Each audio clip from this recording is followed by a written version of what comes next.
The ANC has been fighting since 1912 to get treated in the same way as the white people.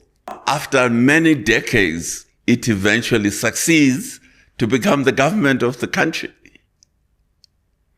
So, how do you become like the white people? The only way you become like the white people is to live like the white people. So what does the ANC do when it becomes the government? First, it incentivizes the white civil servants to leave the civil service. It replaces the civil service with its own black civil service. Then it had, for them to now be like, to have the same standard of living and the same lifestyle as the white people, which is what it has been fighting for all along. That's what it interpreted as justice. What does it do? Guys, so you see, no intellectual in South Africa, right, at the moment breaks down the downfall of the ANC, the factors that actually are leading to a possible downfall of the ANC, other than Moletti Mbeki and probably Prince Mashele, who actually feature a lot on this channel. But in this video, this interview here, which is a portion of the interview, the wider 1 hour interview Moletti Mbeki has with Sizwe Mpofu-Welch, he's connecting the dots on what it is that the ANC actually has been doing to itself that leads to what Prince Mashele says in his analysis, that Zuma killed the ANC and President Ramaphosa is burying the ANC. Moletti Mbeki now is taking us behind the scenes to understand what really went on with the ANC.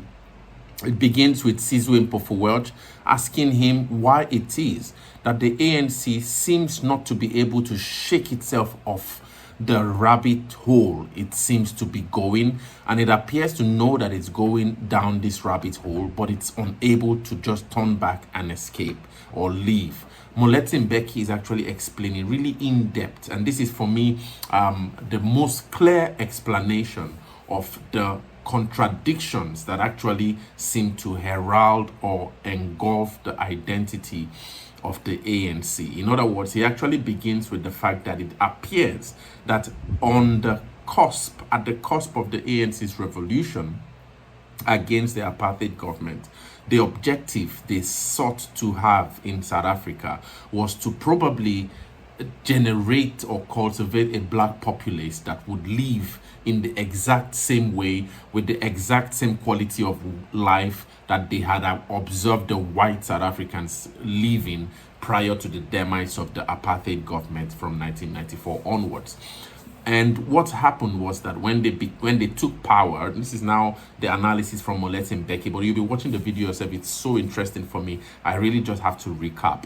He's arguing that, you know, when the ANC took power, they had to first of all incentivize the white public servants in government to get out of power, and then replace those white public servants with black public servants. All right, and now they had to instigate or institute BEE like policies in a hope and a bid to uplift the black populace to live in a way that probably the same standard of living that the whites who actually occupied those positions actually lived initially under the apartheid machinery.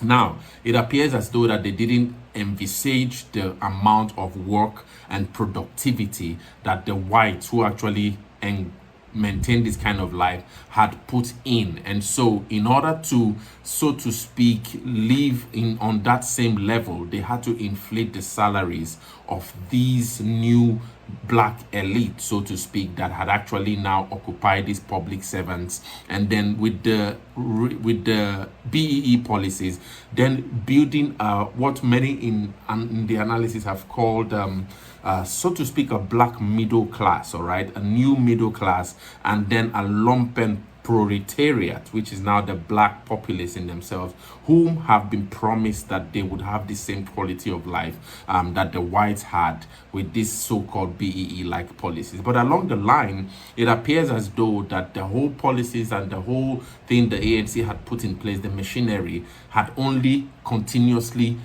seen a continuous demise of the state machineries, the state agencies that had actually been established and now replaced, by these black civil servants, and now with high salaries but low productivity in the economy.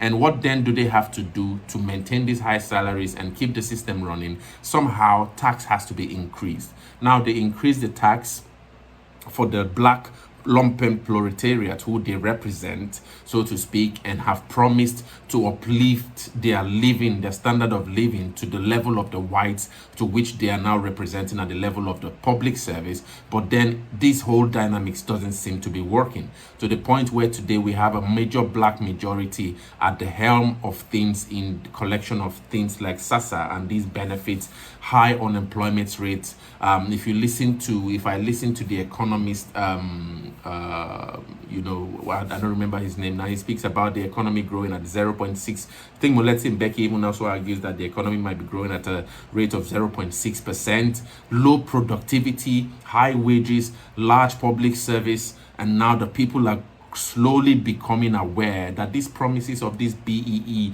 these employment equities and all that, is not really getting us to where we have been promised. And at the end of the day, what Mbeki is arguing in this video is that, the VAT increase, which actually has been proposed in a way to stimulate the economy, is actually, so to speak, a punishment of the very blacks who have actually, or the very voters, I don't want to use the blacks now, of the very voters who the ANC have actually promised,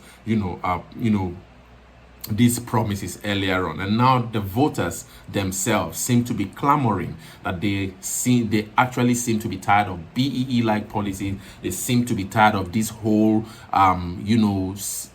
program that was promised to them, and they need an overhaul. And so that's why many polls now are beginning to suggest that the ANC might not even get up to 20. I think the last poll argued that they might not get up to 28% in the next election. And bro, it's just a brilliant analysis this man gives you. I'm so happy that I enjoyed this video. I want you guys to enjoy. So let's quickly listen to Mbeki explain how, in his own view, the ANC ate its own tail and seems to be destroying its own self and not able to come out of the rabbit hole it seems to continuously dig in by itself. And share your thoughts, guys, in the comments. What is your reading, by the way, of why the ANC can't remake itself or do these very obvious and what seems to me not to be too difficult things of just getting governance right and just getting serious about corruption and not doing this VAT increase? I mean, because it is quite a mysterious situation. I mean, my own take is maybe the NEC is just so unwieldy, and the president perhaps wants to keep consensus, and in trying to keep consensus, all you keep doing is running for these cliffs. But other than that, I actually can't understand why the ANC doesn't dig itself out of this electoral hole. Well, it's a very complicated, because you have to put yourself in the shoes of the ANC leadership. The ANC has been fighting since 1912 to get treated in the same way as the white people.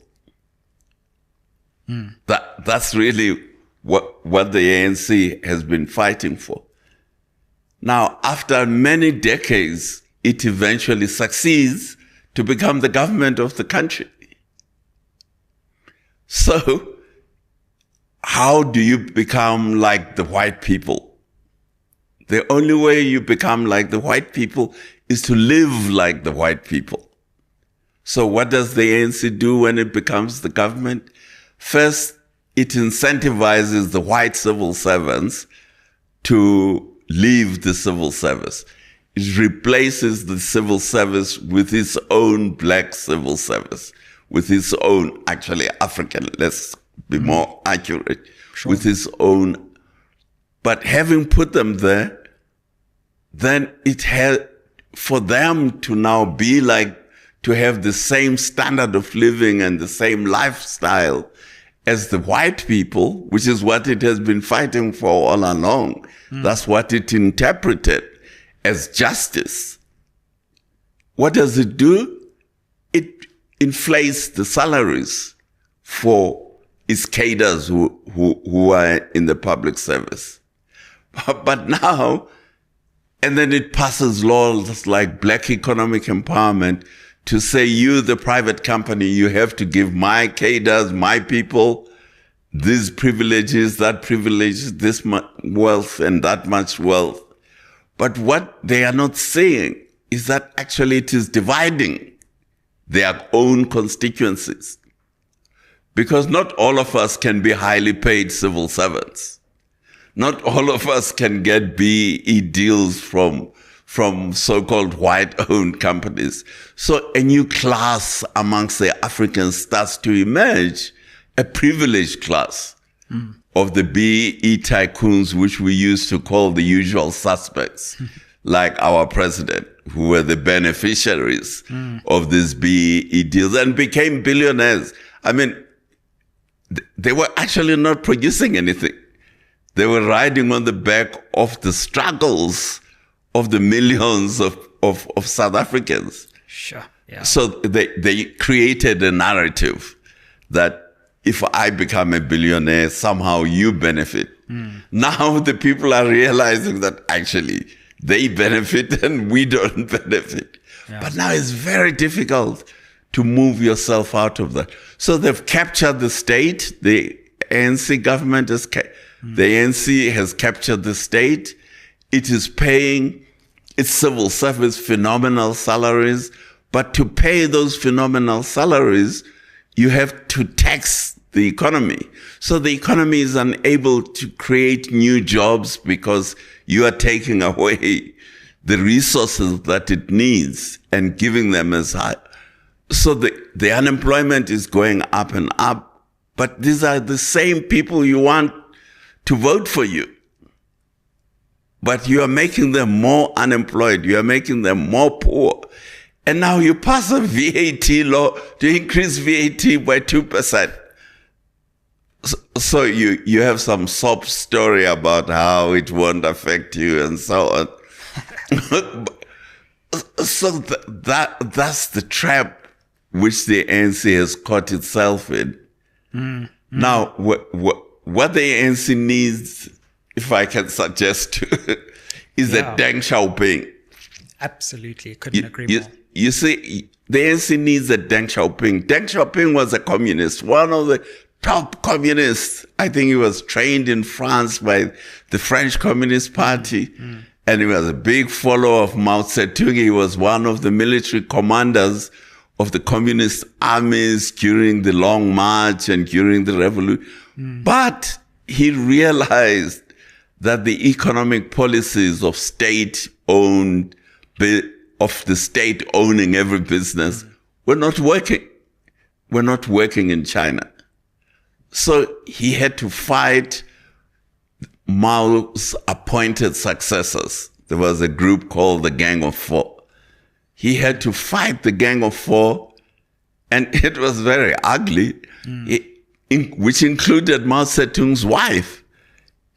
He had to fight the Gang of Four to say, we have to open up the economy to Western multinationals because that's where knowledge about modern practice methods are. And they did it, and look where China is today. It was complete change in the Chinese Communist Party. The ANC, unless it does the same thing, it's just gonna go further and further down, taking the economy down with it.